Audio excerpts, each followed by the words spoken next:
Hey, today I'm going to be showing you how to make this, which is the Thai version of the Japanese food sukiyaki. It's known in Thailand as suki. There's lots of suki restaurants all around Thailand. It's really popular here, but it's easy enough to make at home. You can use any broth. The one I'm using is really easy to make. That's why I like it.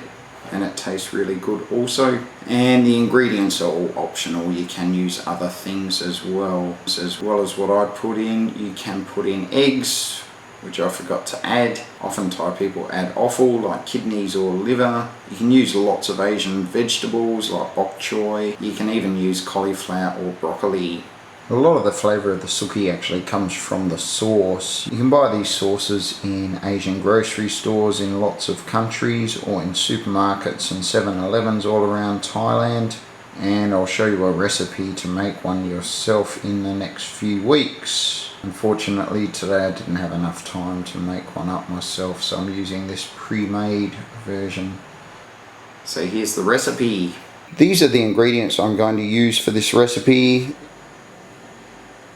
It's going to be best if you slice and prepare the ingredients before you cook. The first ingredients I'm going to prepare are for the soup, which needs 3 things. First thing I've got here is some young celery. I'm going to remove the roots and chop into pieces that are about 50mm long. The next thing I have is 4 cloves of garlic. I'm going to chop the end off that and then crush it and peel it, but not chop it. The final thing for the soup is the Thai stock powder Rod D. You can buy it in 7-Elevens and supermarkets all over Thailand, and you can most likely buy it in Asian grocery stores in other countries. Then I've got some prawns and some pork loin. I'm going to slice the pork loin thinly, and I'm going to shell the prawns and leave them whole. Then I've got some fish balls and I'm going to drop them into the suki as they are. I also have 2 carrots that I'm going to peel and then slice. Then I've got a Chinese cabbage. I'm going to separate the leaves, remove the white piece in the middle and slice them so that they're pieces about 40mm wide. Then I've got some Thai wood mushrooms. These come under a variety of different names. The Thai name I know them as is head hunu, which means rat ear mushroom. They're sometimes also called gill mushrooms. I also have some enoki mushrooms. I'm going to slice the roots off and discard those. Then I've got some baby corn that I'm going to slice into pieces about 30mm long. And finally I've got some of the Thai vegetable called Morning Glory or Pak Bung in Thai. And I'm going to slice that into pieces about 50mm long. And then I've got a packet of vermicelli noodles, also known as glass noodles, that I'm going to soak in water for 5 minutes. Then I'm going to slice them into 3 so that they're easier to handle in the soup. So first I'm going to add about 2 litres of water. Turn that to high and then cover it and let it boil. After a few minutes you should find that boiling. Then we're going to add the celery and the garlic and 3 teaspoons of Rod D stock seasoning. Then we're going to mix that up. Then I'm going to turn it down to a medium heat, cover it and let it boil for 5 minutes. Then I'm going to add the harder vegetables, cover that again and let it boil for 3 minutes.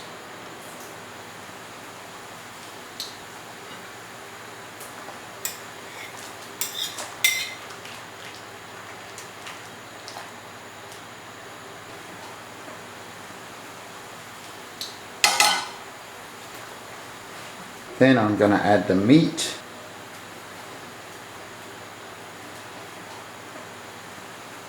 And the fish balls.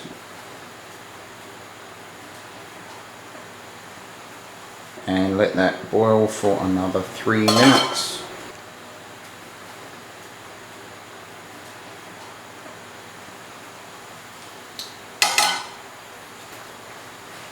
And finally I'm going to add the soft vegetables.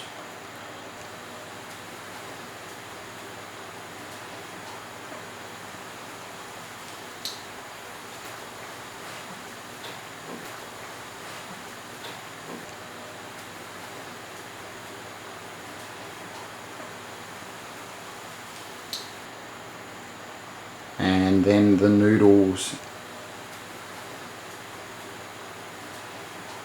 and cover that and let it cook for another 2 minutes. And after 2 minutes that should be done. So you can turn that off. I'm going to mix that up and spoon it out into bowls to serve it.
So here is my suki, and it's looking pretty good. So generally suki is eaten with chopsticks and a spoon.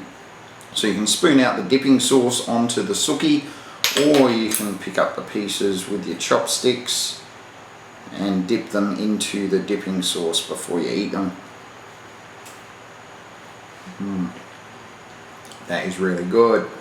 The dipping sauce adds a lot of the flavour to the suki, so it is pretty much essential to have the dipping sauce with it. As I said at the beginning of the video, the dipping sauce I'm using today is actually one that I've bought, but you can make them easy enough, and I'll show you a recipe on how to make a dipping sauce in the next couple of weeks.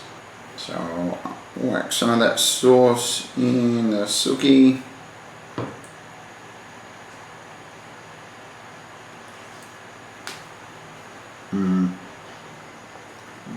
Really tasty. It's a really healthy option for Thai food, and as I said, it's really easy to make. You can more or less add whatever's in the fridge. So try that one out at home. Let me know how it goes. If you did enjoy this video, please give it a thumbs up and also share it with your friends, because it is really tasty and really easy to make. Thanks for watching. I'll catch you next time. Bye for now.